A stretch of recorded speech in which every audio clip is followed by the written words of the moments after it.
The film begins with four people lying on the ground, surrounded with bullets. Andromache, the Scythian Andy, speaks up, expressing her exhaustion with the situation. Earlier in Morocco, Andy meets Booker, one of her partners. They join Nikki and Joe, their other friends. These four assassins have been alive for ages and are immortal. They are so committed to remaining invisible that Andy has to secretly erase a photo that a group of women snapped of her. They are scheduled to meet with James Copley, an ex-CIA agent, who assigns them the mission of apprehending a militia that is terrorizing the community by kidnapping and using violence. The squad accepts the mission and is flown to South Sudan. As they prepare to enter the base, they immediately realize they have been set up before the militia in question appears and shoots them all down, resulting in the intro sequence. The four lay bleeding until their abilities allowed them to drive the bullets away and heal quickly. The militia is taken aback, but they have little time to react before the team begins murdering them, with Andy using her axe at the mercenaries. They notice a camera and suspect that Copley set it up to reveal their secret. Andy disables the camera, and the four escape and decide to stick together to find Copley. In Afghanistan, a team of U.S. Marines enters a compound to rescue ladies held captive by a terrorist leader. Niall Freeman leads the squad in, and one of the women guides her to the target. Niall and her partners enter and shoot at the target.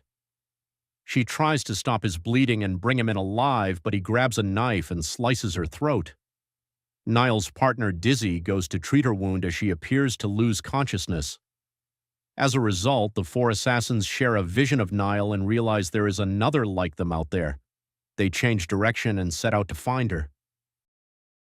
Dizzy and the other Marines were surprised to see Niall's neck wound entirely healed in the medic tent.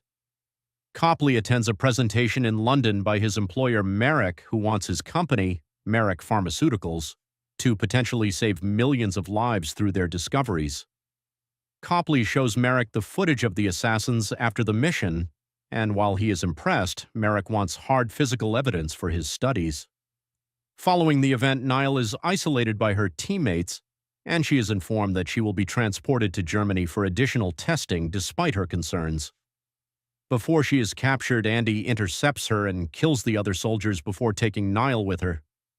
Niall attempts to escape while driving, and Andy steps out to shoot her in the head. Niall had believed she was dreaming, but she now recognizes she cannot die. They make it to an airbase where a pilot transports them to France. After falling asleep, Andy discovers that Niall has tied her arm to the jet and is attempting to force her and the captain to land under gunpoint. Andy shoots the pilot and instructs Niall to free her so she can fly the plane, but it turns out that the pilot was only pretending to be dead. Andy subdues Niall and forces her to continue on with their task. Andy and Niall arrive at their hideout to join the other guys. Niall learns about their team's mission and how their abilities work, as well as the fact that they have witnessed and even participated in several historical events. Andy reveals that they will ultimately die, but they have no idea when or why how, as they lost a fellow immortal warrior decades ago when his wounds never healed. Niall wakes up shocked at night after telling the guys she had a vision of a woman confined in an iron coffin, screaming and writhing around.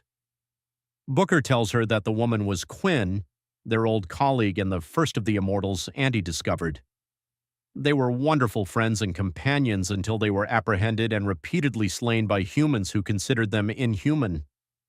Quinn was placed into an iron coffin and thrown into the sea, where she was locked for 500 years, doomed to drown with no way out, and Niall could sense all of her pain. Later, the hideout is surrounded by mercenaries working for Merrick. Booker gets injured with a grenade, and his wounds take longer to recover while Joe and Nikki are apprehended. Andy finds and murders some of the soldiers before fleeing with Niall and Booker. She is wounded and is taking longer to recover. The mercenaries mock Joe and Nikki as they attempt to separate them. When one of them mocks Joe and asks whether Nikki is his lover, he delivers a passionate speech about how Nikki is much more than that. They kiss before the goons separate them. They are led to Merrick, where Joe headbutts him.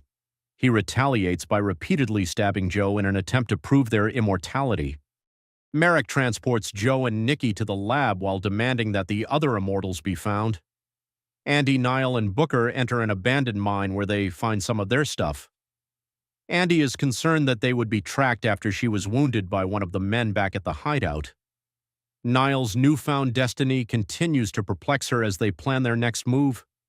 She becomes more hesitant to go along after Booker mentions that he has already outlived all of his children. Niall recalls her mother and brother's grief over her father's death in action. Andy walks to a neighboring drugstore to have her injuries treated. Later, as they continue on their mission, Niall decides to back out and spend her remaining time with her family, and Andy lets her leave. However, Niall subsequently discovers a pistol clip in the car's trunk, revealing that Booker purposefully gave Andy an empty pistol. Andy and Booker track down Copley and go in to take him down, but Booker reveals his association with Copley and shoots Andy from behind. He defends his betrayal by claiming that Merrick may have discovered a means to stop their immortality, allowing them to die peacefully. Booker then finds that Andy is still not recovering as quickly as she should. Merrick has his men take her and Booker to join Joe and Nikki, fully intending to kill them all if it means he has made his breakthrough. After discovering Booker's lie, Joe and Nikki turn against him as well. Niall confronts Copley and forces him to help her in rescuing the others, but he is more than eager after witnessing Merrick's true nature. Copley had been compiling information about the Immortals' deeds and heroics over the years. They get to Merrick's building and murder his soldiers before releasing the Immortals. Instead of going, Andy decides to stop Merrick right there and then to keep him from tracking them down any further. After slaying a horde of mercenaries, Merrick discovers Andy and Niall. After he attacks, Andy inserts her axe into his neck, and as he tries to shoot her, Niall tackles him out the window and they both fall onto a car. Niall recovers while Merrick is a dead, bloody mess. The team departs together and Andy's wounds gradually heal.